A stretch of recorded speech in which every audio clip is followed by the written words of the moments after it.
Questa è una fiera antichissima dove una volta i contadini scambiavano il bestiame.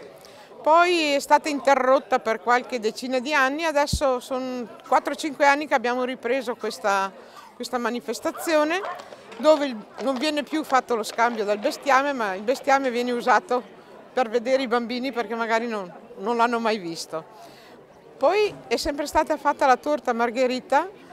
Era un antico dolce che si faceva nelle famiglie, una volta la torta margherita si faceva verso Pasqua e quindi è un dolce che va molto bene perché se inzuppato nel vino bianco è ancora molto più buona, quindi è un dolce che si appresta a questa stagione.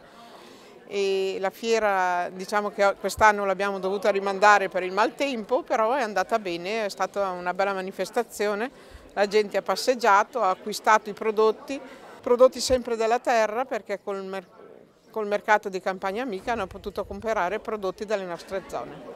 La torta margherita è un'antica ricetta che preparavano ancora le nostre nonne, che per le nostre dosi, per esempio per 2 torte, sono 16 uova interi, 480 di farina di fecola, 4,80 di zucchero e mezzo limone.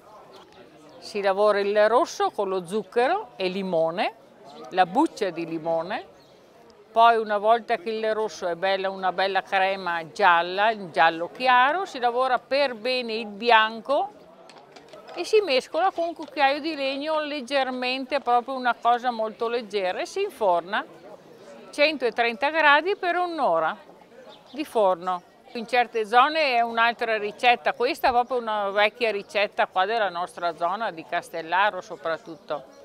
È sempre la solita ricetta, ma fatta da ognuno di noi ha un gusto diverso, perché è una ricetta, diciamo così, antichissima, però ogni mano ha il suo modo di farla.